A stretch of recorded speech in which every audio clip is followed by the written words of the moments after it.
¿Qué tal? Buenas noches, bienvenidos a Espiral. El tema de la inseguridad y la violencia sigue reclamando exclamaciones políticas de todo tipo. Esta semana, Andrés Manuel López Obrador hizo un comentario fuerte a propósito de la posible amnistía que él entregaría si fuera presidente de la República a los líderes del narcotráfico como medida para atenuar, para disminuir la violencia. En el otro extremo de esta solución está la iniciativa de ley de seguridad interior que se ha discutido en la Cámara de Diputados, ahora está en senadores, y que lo que busca es entregarle mayor poder al ejército, a las Fuerzas Armadas en el combate justamente a esa delincuencia organizada. Ya lo que tenemos son dos posiciones encontradas, cada una cargada desde su propio ángulo de demagogia. Le tocará a usted juzgar si hay sustento o si tendríamos que buscar algo que en medio de esas dos posiciones responda a las necesidades reales que vive nuestro país. Y para cerrar el programa de hoy, hemos invitado al colombiano Pablo Montoya. Él es escritor, justamente toca los temas de la violencia a partir de la literatura y después de muchos años de guerra intestina en su país, tiene una idea muy clara de cómo se alcanza o se puede alcanzar la paz en sociedades como las nuestras, lastradas por la desigualdad de un lado, por el crimen organizado y la droga por el otro. Pablo Montoya, la discusión de seguridad interior, las propuestas de López Obrador. Hoy tenemos cartera grande para conversar. Comenzamos.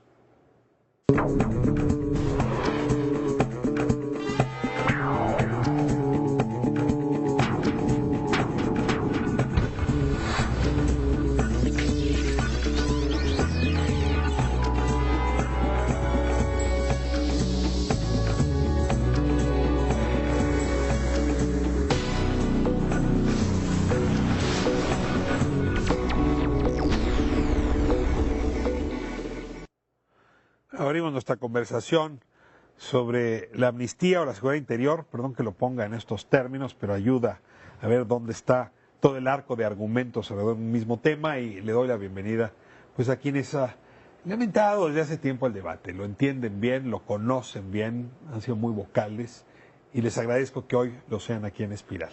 Como esta edición, les pido que ustedes mismas se presenten. Ixchel Cisneros, comenzamos contigo.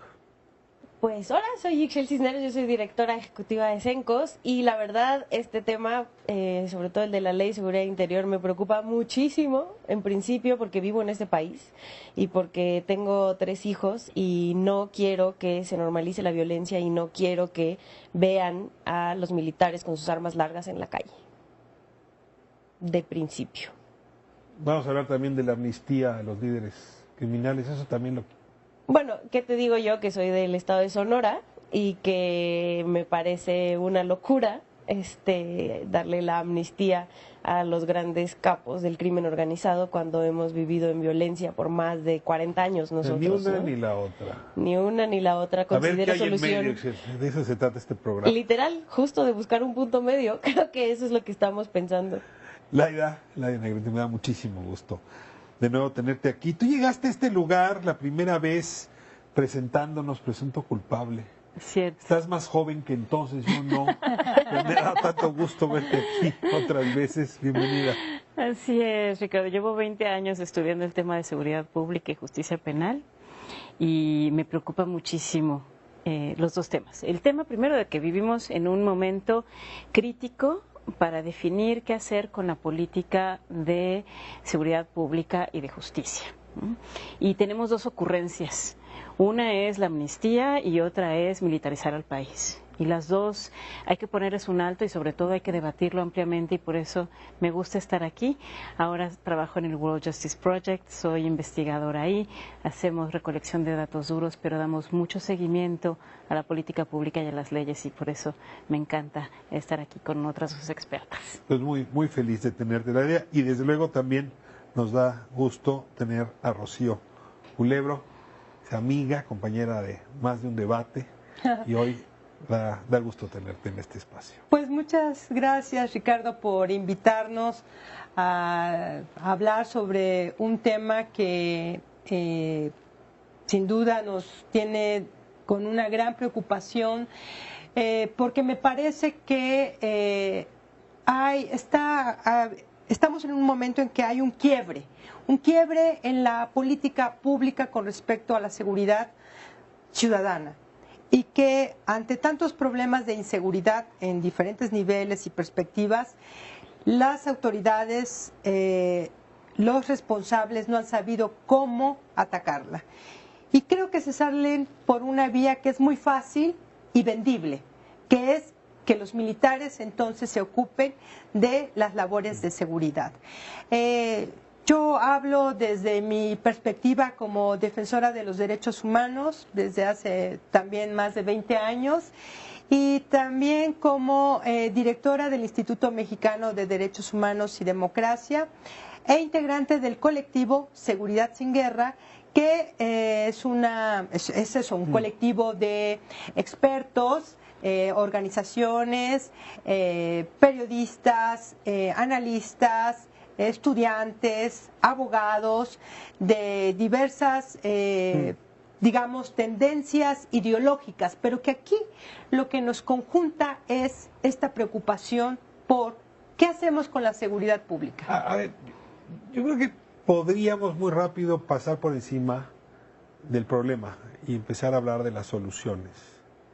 Por método, les voy a rogar que cada uno enuncie dónde ven el problema, porque si el problema es, como se decía en época de Calderón, que la droga no llegue a tus hijos, pues una es la política. Si el problema es que las mafias distintas del crimen organizado traen control sobre regiones enteras del país y el Estado legal ya no llega, el enfoque es otro. Si el problema son, sumo rápido, 170,000 muertos entre 2007 y la fecha y alrededor de 40,000 desaparecidos, entonces el problema es otro. Si esto es una guerra, entonces, a ver, yo quisiera que me dijeran, perdón que las obligue a esto, pero ¿cuál es el problema del que vamos a hablar hoy? Es decir, ¿qué hay detrás de la palabra inseguridad y violencia? ¿Cuál es el problema? En mi caso, bueno, por lo menos yo así lo entiendo, que tiene que ver totalmente con la impunidad y la corrupción. O sea, es la base de todo que ha terminado en que tengamos un país donde teníamos 10,000 muertos anuales y ahora tenemos 23,000 muertos anuales. O sea, el problema de este país es la impunidad y la corrupción. Sí, y creo que de ahí se deriva todo. Y en Pero no este es al revés, caso... en serio te lo pregunto. El problema no es que tengamos 170,000 muertos y que entonces la corrupción y la impunidad ya tengan que ser atendidas.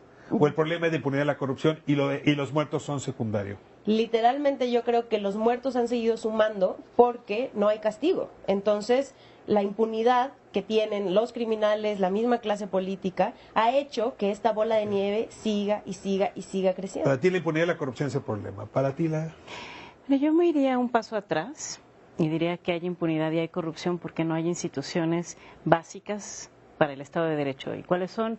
No hay policías. No hemos invertido en policías que estén bien reclutadas, bien capacitadas, bien pagadas y bien entrenadas para el día a día, para los distintos tipos de violencia y los distintos tipos de fenómeno. Es muy recurrente tener robo en transporte público y ese requiere una intervención muy diferente a tener homicidios que se parecen a los de zonas de guerra. Entonces, no hay policías. Pero por otro lado, no hay fiscalías, no hay procuradurías que decentemente investiguen el delito en el país. Son burócratas arrastrapapeles que no se han desempeñado como verdaderos detectives de crimen complejo. Esa es una agenda pendiente y además ambas, ni policías ni fiscalías, se han desarrollado en esta administración federal. Completamente abandonados. Ese es el problema. Rocío, en una frase, ¿cuál es el problema? En una frase, pues yo coincido lamentablemente en que el problema es impunidad y corrupción, pero también es que creo que no hay rumbo en la política, no hay rumbo en la elaboración de las políticas públicas, no hay rumbo en cómo fortalecer las instituciones y entonces pues se pierden. Y perdemos todos. Entonces me parece que falta claridad en cómo establecer agendas políticas y agendas públicas ante los diferentes fenómenos que tú has enunciado. Entonces dices, el problema es corrupción e impunidad. El problema es falta de instituciones. el problema de falta de rumbo, y perdón que meta mi tema, no, el problema son los muertos.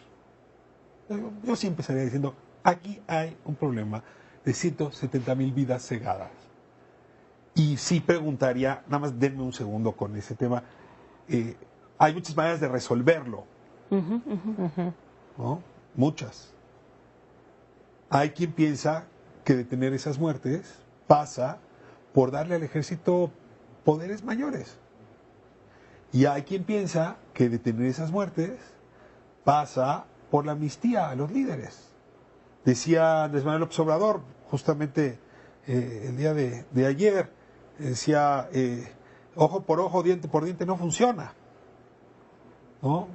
O sea, casi un poco proponiendo, pongamos la otra mejilla, muy religiosa, por cierto, la visión. A ver, les pido que si el tema fuese las muertes, sí la posibilidad de la amnistía podría mitigarlo. Por cierto, ya lo habíamos oído de algunos líderes del narcotráfico, ¿eh? La Tuta, por ejemplo, lo propuso en 2009. Cierto. Entonces, con seriedad, ir a una amnistía podría detener esa ola de mortandad. Yo creo que un proceso de pacificación es algo que hay que considerar seriamente. Pacificación a la colombiana, pacificación... Justamente, explorar los mecanismos de pacificación. Yo sí estoy convencida que los homicidios no se combaten cuerpo a cuerpo.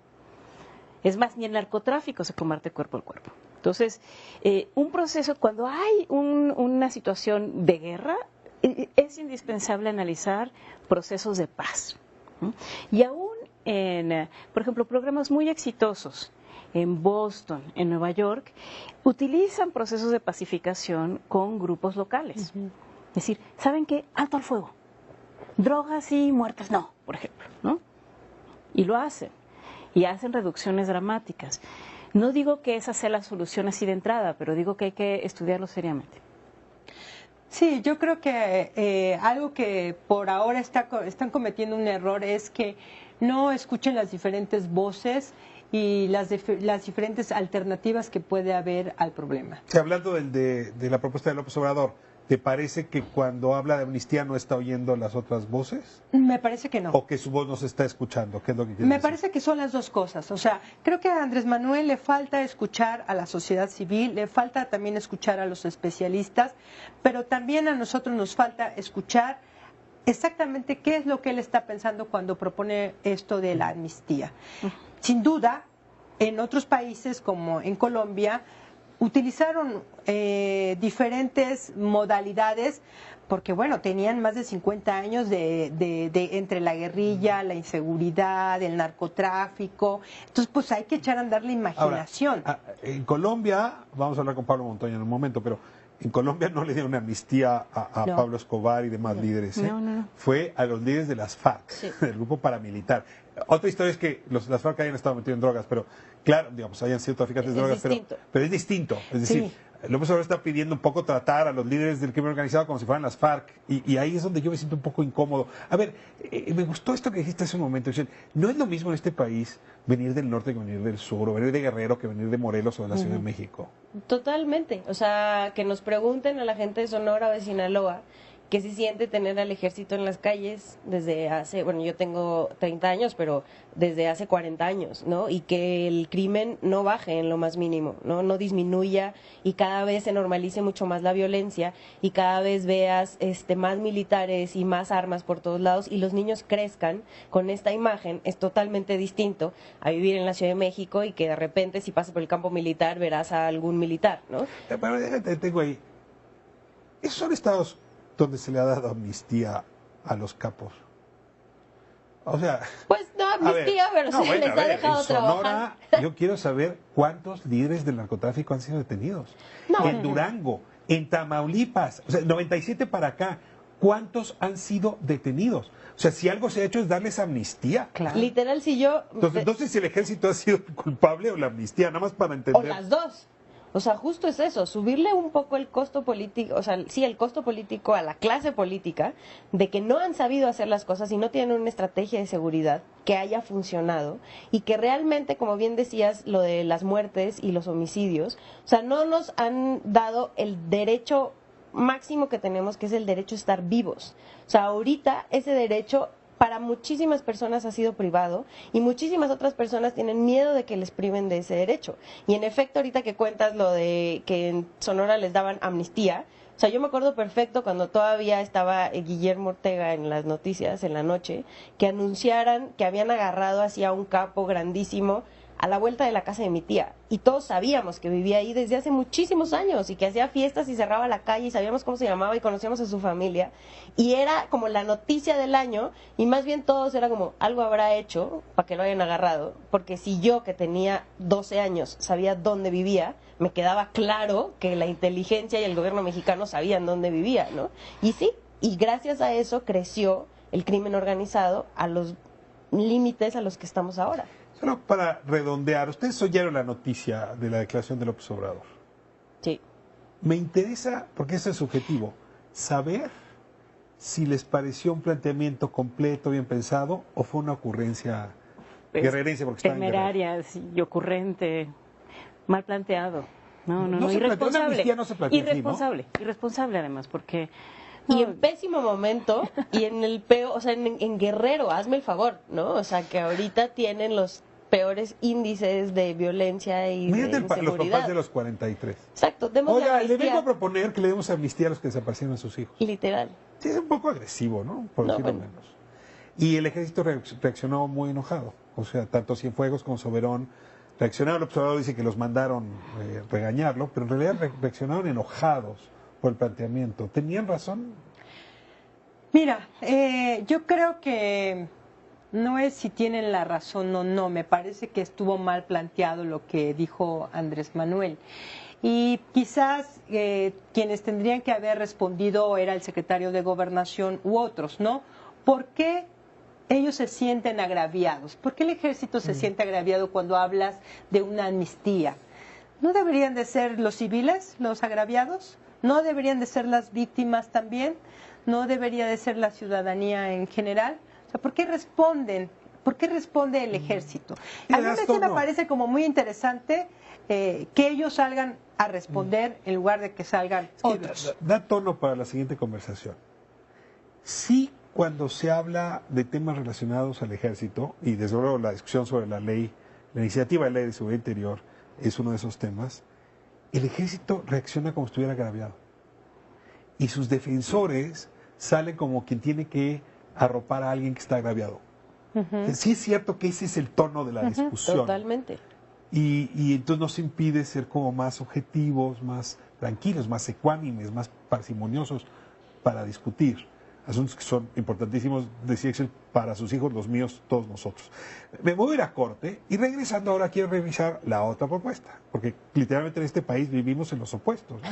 De la amnistía a la ley de seguridad interior, que plantea exactamente lo contrario, más poder al ejército, más fuerza para que Tampoco pueda esa es la enfrentar el salida. crimen. Vamos a corte y regresamos a ver qué tal está esa otra idea como solución a la guerra, a la cantidad de muerte que estamos viviendo.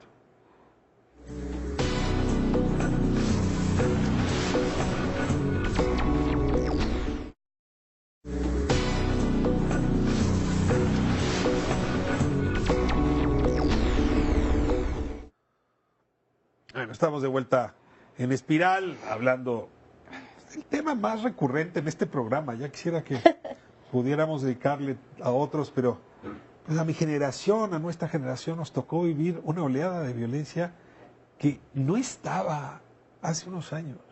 No estaba. De pronto sí se sorprende uno ser parte de una generación que lleva 170,000 muertos y creciendo. Digo, 3 años medio bajó el número, pero esto sigue creciendo.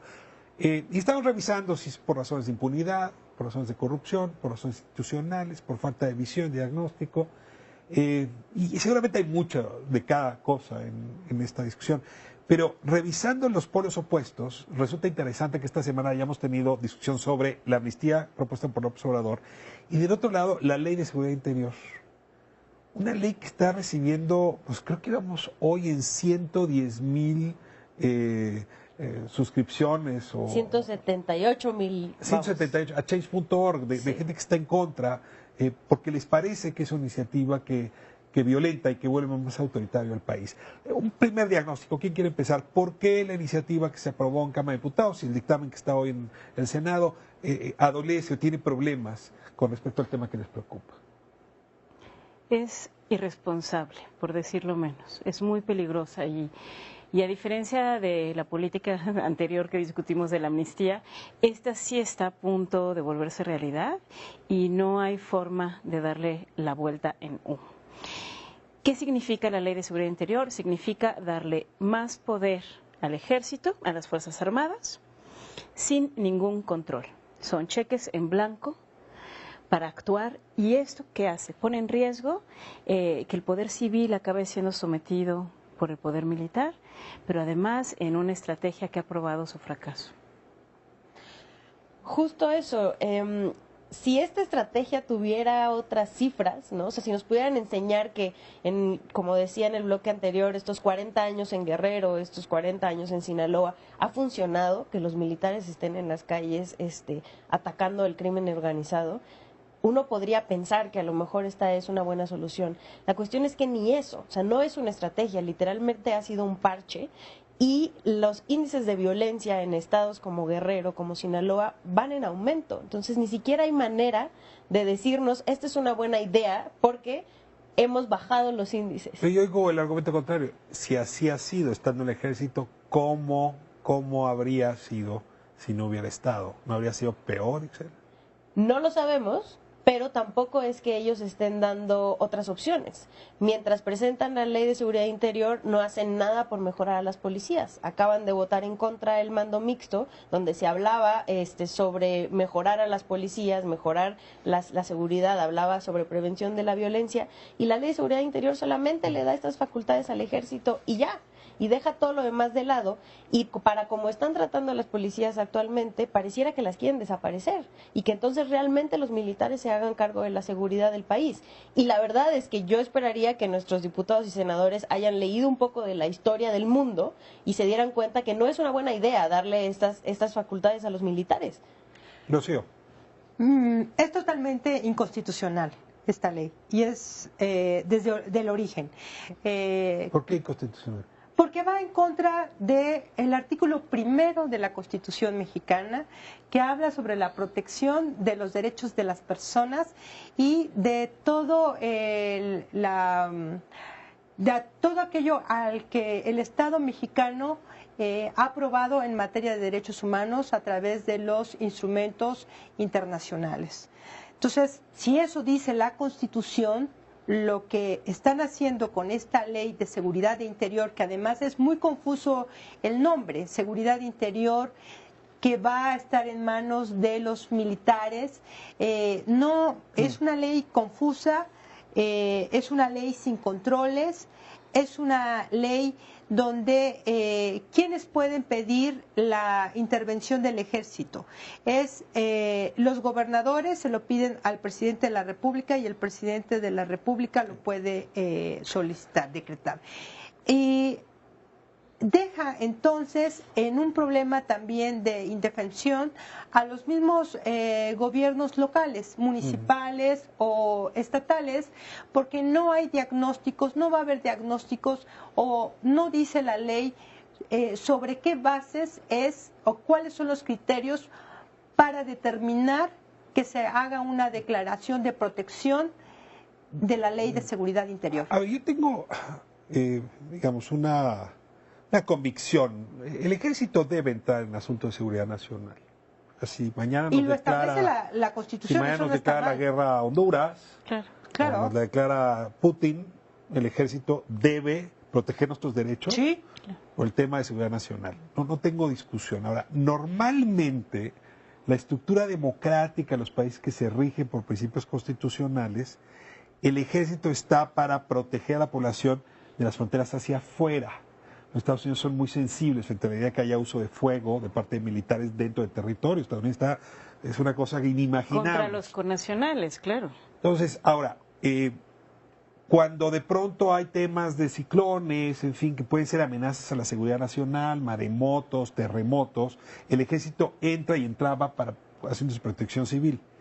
El problema es cuando de pronto todo podría ser seguridad nacional.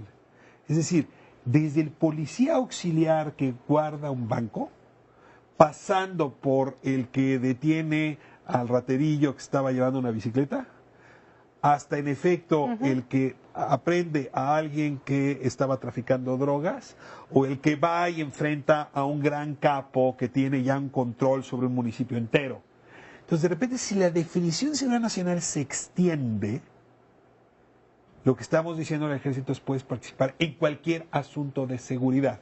Eso es lo que dice. ¿Cabe que eso sea lo que esté pasando con la ley? O sea, que ese es el truco más delicado. Lo que dice la ley es hablar de incursiones militares en cualquier lugar de la República por tiempo indefinido en cualquier área que tenga que ver con seguridad, porque la definición es tan amplia que permite que sea todo. ¿Es un problema de definición? Sí, bueno, de definición y además de falta de controles, porque la misma ley da toda esta autorización, este cheque en blanco, y después dice que nada de la información que se genera a raíz de estos operativos va a ser consultable, ¿no? Se le da inmediatamente el rango. Déjame, nada más para ordenar la discusión. Primero hay un problema de definición.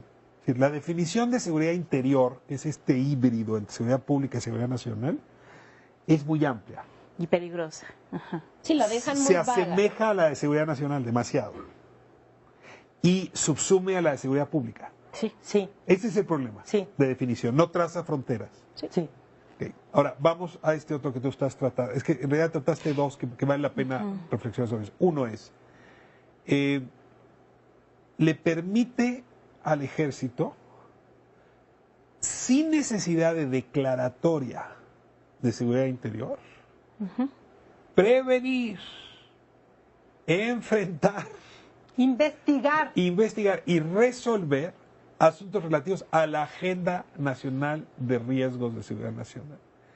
Lo cual, en efecto, le está entregando facultades pues, entre CISEN, Procuraduría. No, una super policía que hace de todo. Y que además se puede quedar, como bien decía, a diferencia de lo que lo que dicen quienes están a favor de la ley, se puede quedar todo el tiempo. Porque sí, en uno de los artículos dice que será por un año, pero esto será aplazable hasta que se resuelva el problema. Entonces, bueno, pues por lo menos en Sonora. Son cheques por un año, ¿no? Sí, o sea, pero esos cheques pero tendrían- se puede indefinidamente Exacto. renovar. hasta que se resuelva el problema. Pero se así entiende, ¿no? dice. Que la declaratoria sería año con año se tendría que estar refrendando. Claro, pero Pues lo deja tan vago que ni nosotros mismos podemos estar de acuerdo Pero- en esto. O sea, tú piensas que es año por año, yo pienso que es un año y después el gobernador Indefinido. dice, ¿saben qué? No puedo nunca jamás que se quede el ejército para siempre. Así dice la ley.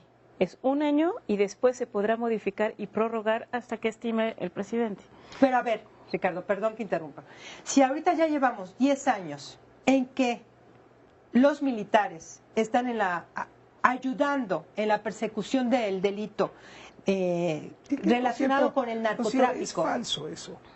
Porque en realidad los mandaron desde Concedillo. Sí, O sea, pero, cuando los claro, nombramos eso es jefes de policía eso fue es en del 1996. Eso No, es y del los 96. Llevamos bastante más de 10, ¿no? Sí, No es cierto, claro. son Y 10. los retenes Sí. militares Pero existen entonces desde que aquí soy niña. tenemos el ejemplo de que si el ejército ya después de esto debería de tener una gran experiencia en cómo enfrentar el problema del narcotráfico, pues es la fecha que no tenemos resuelto el problema del narcotráfico. Entonces, ¿por qué necesita una ley para entonces decir que tiene que actuar para resolver un problema grave? A ver, porque el seguridad. ejército, las Fuerzas Armadas en general, han estado pidiendo mayor certidumbre jurídica porque saben que están actuando en el borde de la ley. Y la verdad fue culpa incluso de la Corte. Pero déjenme regresar a este tema, digamos, de las ambigüedades. Entonces, uno es que le permite actuar pues ya como autoridad civil. Sí. Y tener a un militar que es el que está haciendo lo de CISEN, más PGR, Más perito. más perito, más prevención.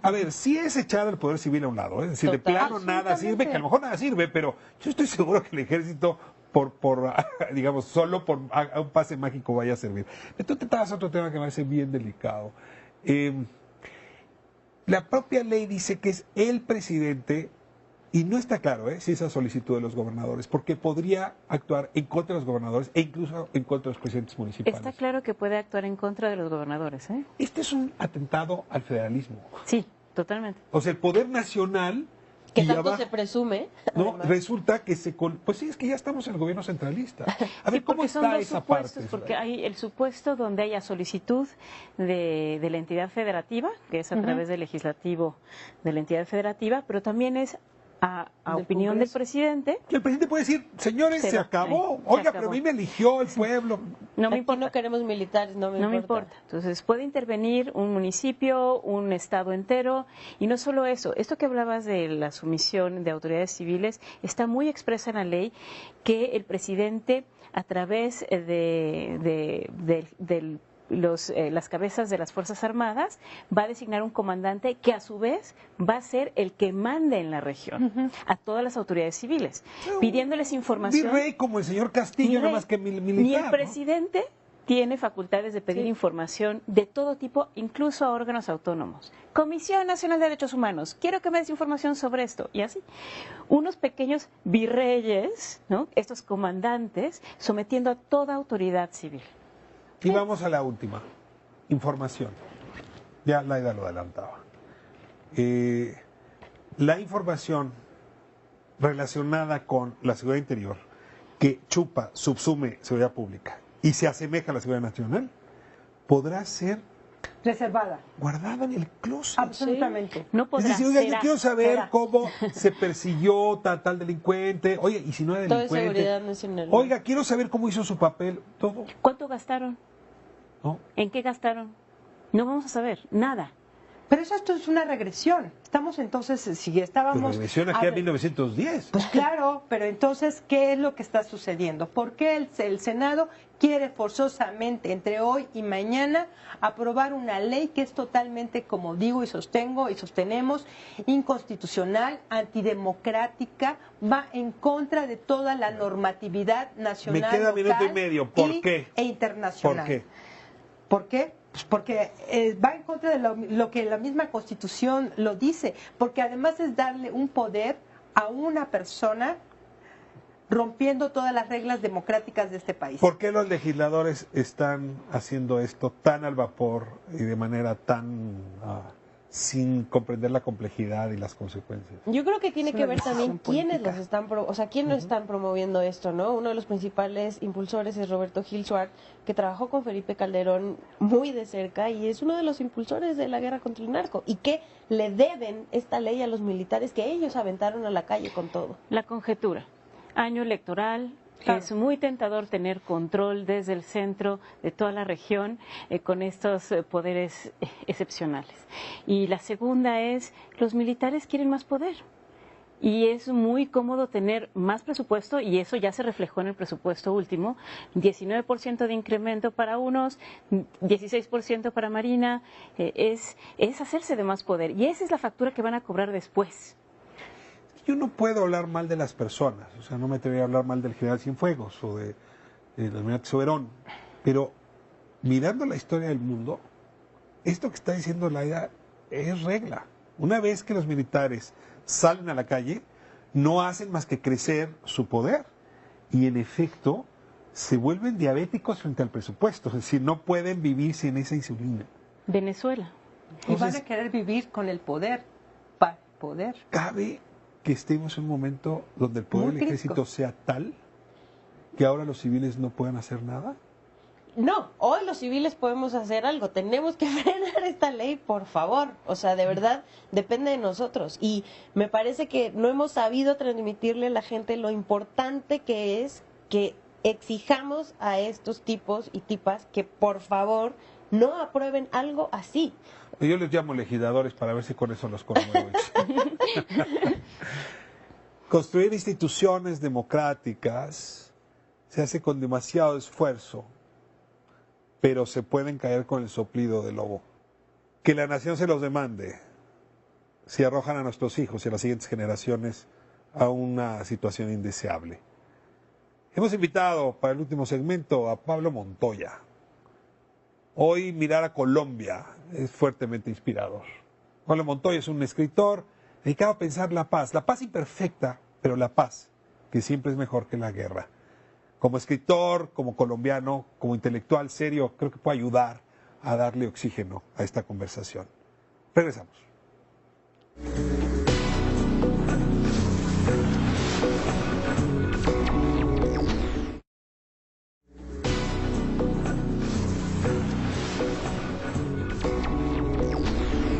anunciado, estoy con Pablo Montoya, escritor colombiano. Pablo, muchísimo gusto. Pablo, tu obra y tu vida gira alrededor de los temas de tu época. Uno no puede abstraerse de la época. ¿Podrías escribir y no hablar de la violencia?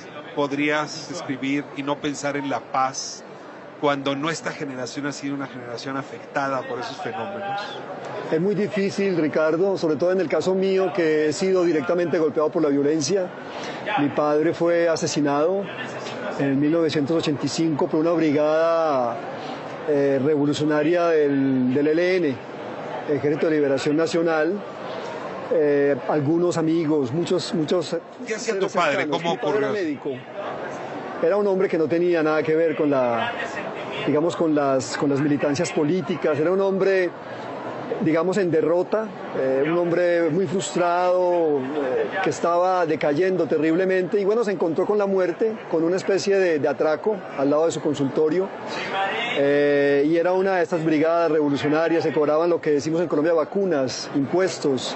Aquí tenemos derecho de piso. Exactamente. Mi padre se tropezó con esta situación, le dispararon, y bueno, a raíz de este disparo murió. ¿Qué edad tenías tú, Pablo? Yo tenía 23 años. Muy joven, te quedaste huérfano. Muy joven.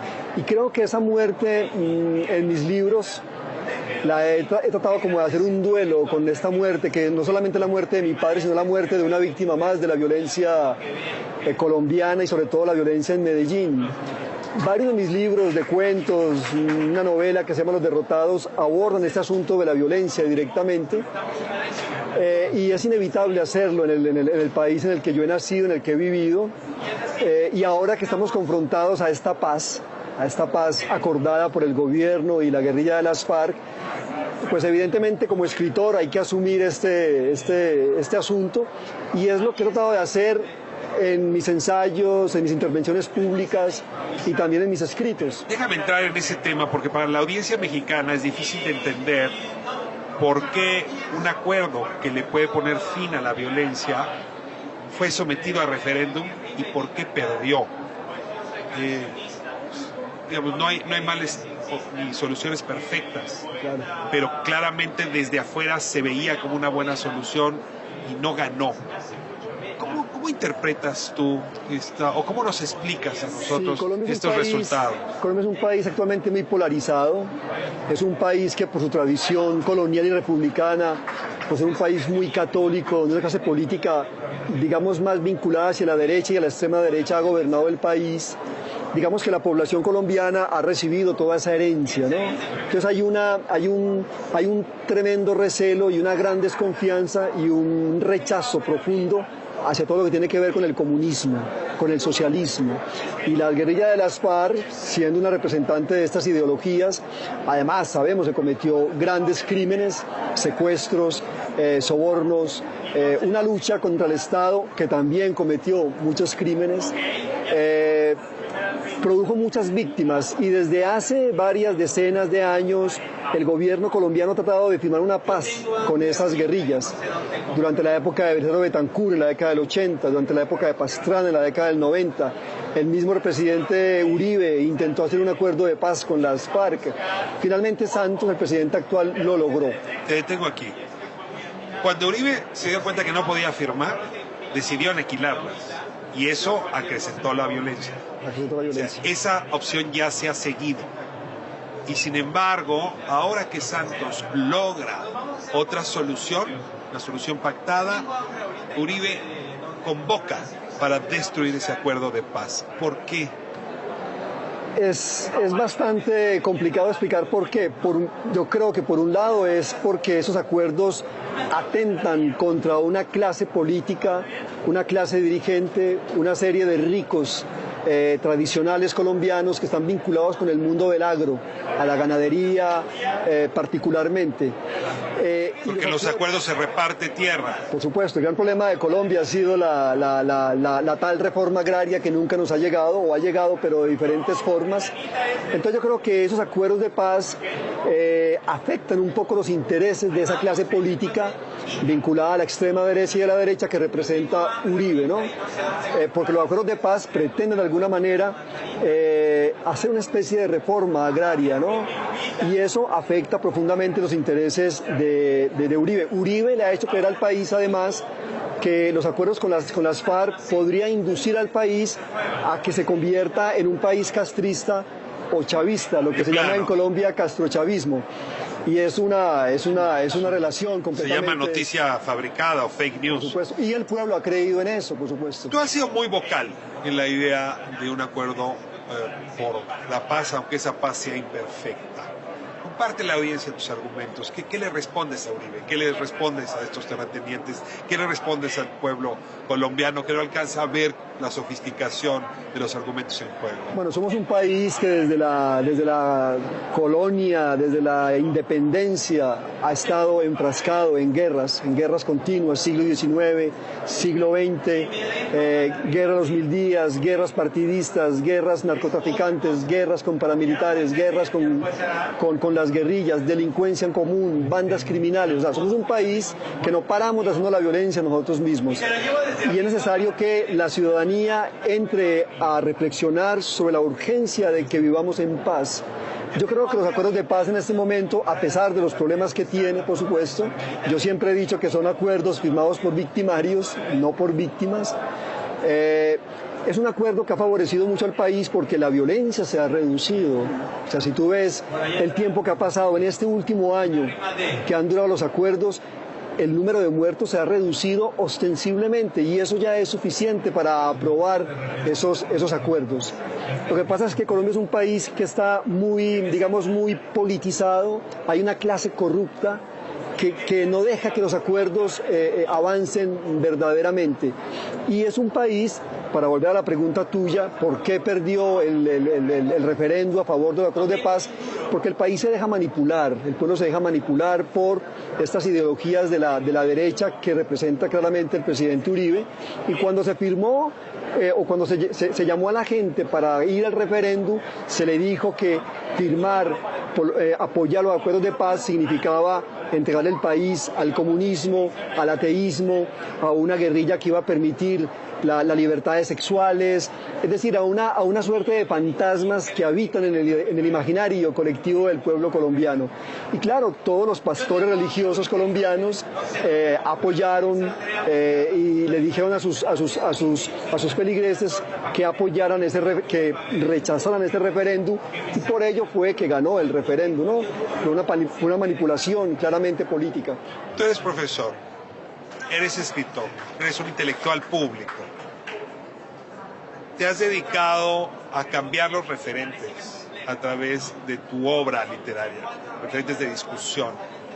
Concretamente, y te cambio completamente el tema, la novela, ¿cómo puede ayudar para comprender mejor esta construcción de espacios de paz, de espacios civilizados o civilizatorios, que se sienten en tu obra? ¿Cómo ocurre que la novela sirve de instrumento para ello? Bueno, yo siempre he pensado que las novelas no son como los libros de economía, que transforman radicalmente las sociedades. Una novela jamás hará lo que hizo, por ejemplo, El Capital de Marx. O el de Piketty. Exactamente, pero yo creo que las novelas inciden en los lectores, las novelas abren imaginarios, abren perspectivas.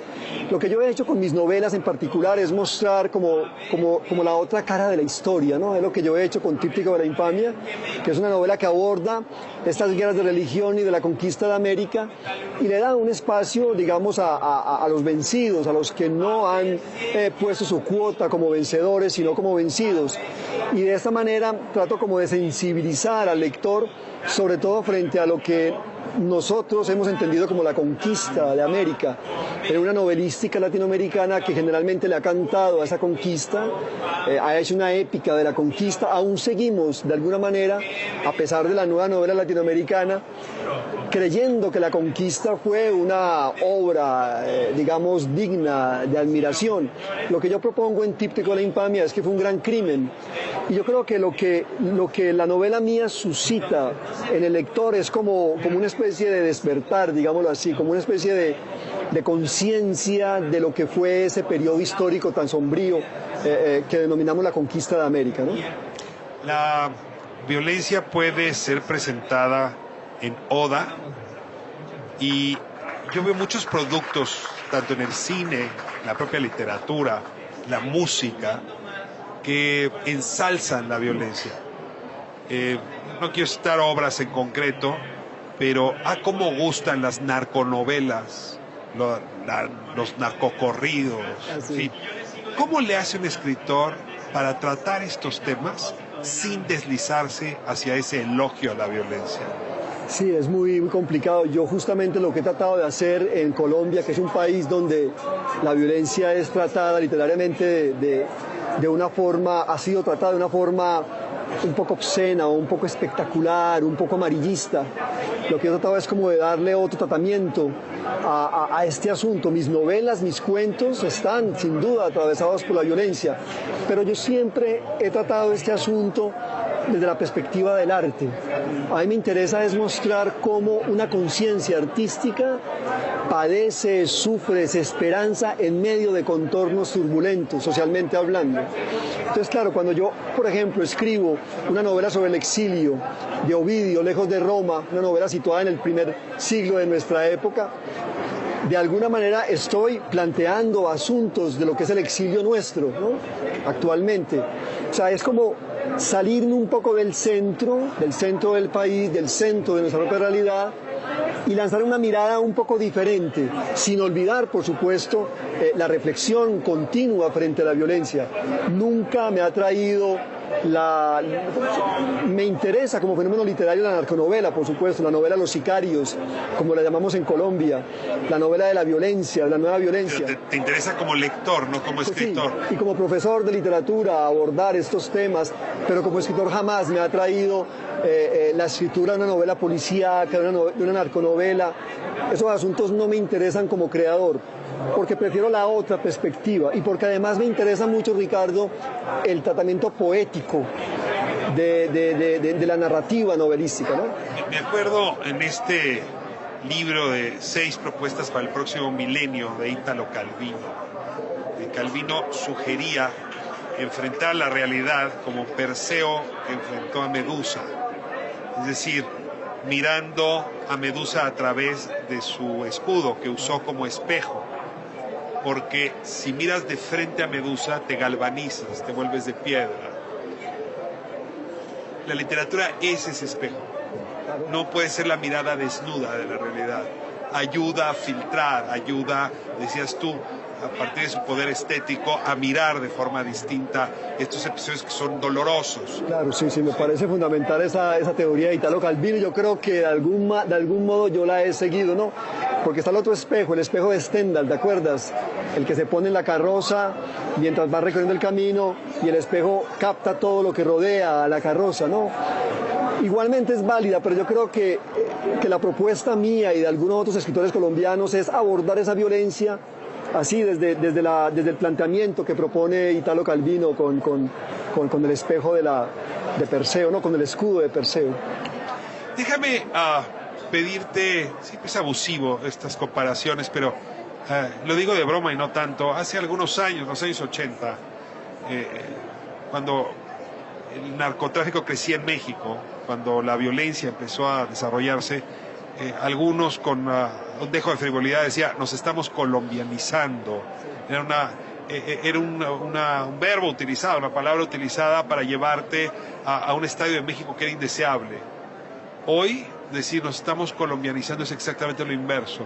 Es aprender de lo que ustedes hicieron, de cómo salieron de muchos de estos problemas, de cómo están enfrentando la violencia. ¿Qué querría decir en este año, 2018, colombianizarse para México? Bueno, yo creo que es fundamental lograr que el conflicto con los narcos se reduzca. Ahora, ¿qué puede pasar? ¿Qué es lo que ha pasado en Colombia? Es que los narcos pierden como su gran protagonismo que tenía en la época de Pablo Escobar. Pablo Escobar quería tomarse el poder. Los narcos en un principio quisieron tomarse el poder. o acercarse, coquetear con él. Finalmente, con Pablo Escobar aprendieron los narcos a que eso no era posible. Entonces los narcos en Colombia ahora siguen existiendo, pero están mimetizados. Están debajo de las coladeras. Exactamente. Y se han filtrado en todas las capas sociales, e inclusive sus modos operandis han intervenido en todos los sectores culturales, deportivos, artísticos. O sea, han impregnado el país completamente con su forma de entender y comprender el mundo. Te entiendo. Se mimetizan y para hacerlo deben dejar de ser protagónicos. Ese es un cambio cultural fundamental. Es decir, eso es lo que se está presentando y es lo que se ha presentado en Colombia. Es decir, decir que los narcos ya desaparecieron de una ciudad como Medellín es una estupidez. Es falso. No, es falso, existen, Parte siguen. existente de la economía. Por supuesto. Cuando la droga se legalice, acaso el narco o ese narco que ahora nos caracteriza termine. Pero en este momento los narcos en Colombia siguen vigentes. Tú eres escritor. Nada más cercano a un escritor que el protagonista y el antagonista. Si el narco deja de ser antagonista, el político que es el protagonista pierde también lucidez o lucimiento. ¿Cómo haces que el político deje de presentar la gran guerra contra el narcotráfico para ganar votos o para ganar notoriedad? Bueno, eso es lo que está pasando, por ejemplo, en una ciudad como Medellín, que se nos está vendiendo la idea de que nosotros ya superamos el narco, y el narco no se ha superado. Hay una confabulación un poco siniestra entre la clase política o cierta clase política colombiana, cierta clase empresarial colombiana con los narcos. Lo que pasa es que ahora esto se ha resuelto de una manera, digámoslo, más o menos civilizada, si se piensa en el número de muertos que ahora existen en una ciudad como Medellín. O sea, hemos bajado los niveles de una forma impresionante. Por eso es el milagro de Medellín, porque los muertos por el narco o por diferentes tipos de violencia ha reducido ostensiblemente. Sí, o sea, es una reducción que uno piensa, en efecto, es un milagro lo que se produjo, pero lo que ha habido es una confabulación, son acuerdos. Entonces, esa es la manera, llegar a acuerdos con ellos. Ahora, la presentas incómodo en tus gestos, pero al mismo tiempo aceptando que no hay de otra. ¿Me ayudas como...? Sí, lo que pasa es que hay una cuestión que es la ética del escritor, y eso es lo que me molesta profundamente, ¿no? Que logremos acuerdos de paz en medio de acuerdos turbios, de negociaciones espurias que se le venden al público de una manera muy loable. Eso es lo que me molesta a mí, las verdades a medias o las no verdades. Si te pido un consejo, ¿cómo tendríamos nosotros que resolver no solo que el antagonista y el protagonista dejen de ser tan notorios, sino los arreglos para disminuir la violencia, los muertos, los desaparecidos? Es muy difícil. Yo creo que una de las cosas que hacen que surjan estas huellas tan dolorosas en la historia de un país es la inequidad social. Hay que resolver la inequidad social. Es fundamental. El narcotráfico es una escalera para quienes no pueden ascender de otra manera. Si no resolvemos la inequidad social, si no hacemos una negociación internacional, unos acuerdos para legalizar la droga, nosotros no podremos hacer mayor cosa, ¿no? Ahora, yo no soy político, Ricardo, yo soy un escritor simplemente que opina, que considera. Yo entiendo la posición del escritor en una sociedad como una especie de conciencia que molesta, que denuncia, que incomoda. Pero yo no soy político y no me atrevería a aconsejar a los políticos, por supuesto, no, porque no es mi campo. Pero sí, como escritor, puedo elevar la palabra y pronunciarme contra lo que ellos hacen. Última pregunta, digamos, en otra esquina de la conversación. Para las sociedades es luego muy difícil superar a un gran escritor. Aquí a la muerte de Octavio Paz o de Carlos Fuentes ha sido muy difícil hallar al sucesor, y mira que siempre está como somos manada buscando al sucesor. ¿Cómo supera Colombia a Gabriel García Márquez? ¿Cómo dice hasta aquí llegamos, ya somos la siguiente generación, déjenos hablar, déjenos escribir, y por cierto podemos ser tan buenos como él? Bueno, es difícil porque él puso el tope muy alto. Gabo lo puso, ¿no? Altísimo. Sí, Cien de soledad, El coronel, No tiene quien le escriba, son novelas extraordinarias. Pero es un hombre que tuvo su universo, lo construyó muy bien, lo cerró de alguna manera. Yo he pensado y he dicho muchas veces que no me quiero amparar bajo esa fronda, que no es mi árbol preferido. He buscado por otros lados. Tu literatura no tiene nada que ver con el realismo No tiene nada mágico, que ver no con está el ahí. realismo mágico en absoluto. Es una literatura que se nutre de otras tradiciones. Por supuesto que lo he leído, por supuesto que lo admiro. Lo critico mucho en ciertos de sus libros, que no me parecen tan bien logrados como otros. Lo critico mucho en su posición política, bastante viciosa a mi juicio. Y lo he dicho varias veces, que hay que releerlo, volverlo a releer y considerarlo, porque hay una especie de ubicuo García Márquez que nos invade por todas partes y no nos deja de alguna manera mirarlo, leerlo con detenimiento. Y yo creo que nos falta esa relectura. Es decir, Colombia, la Colombia, por ejemplo, García Márquez, es una Colombia particular, la del siglo XIX y la que comienza con el siglo XX. Y es una Colombia que es la caribeña, pero como es un país más complejo. Es más difícil de asumir esa generalidad del país. García Márquez hizo una aproximación interesantísima, sobre todo a la cultura popular, a ese pueblo mestizo del Caribe, que estaba por lo demás invisibilizado. Y agradecemos mucho esa magnífica obra que él escribió. Pero te digo, pienso que la literatura colombiana y la latinoamericana debe dar un paso adelante, y ese paso adelante es hacer lo que muchos escritores han hecho con sus grandes maestros en sus países, cometer el parricidio, ¿no? Un parricidio simbólico, por supuesto. Estás obligado. Pablo, no sabes qué disfruté. Te agradezco mucho que nos hayas acompañado esta noche a Espiral. Y bueno, esta es tu casa. Si regresas a México, cuantas veces regreses, por favor, háznoslo saber. Bueno, gracias, Gracias. Ricardo. Muy amable.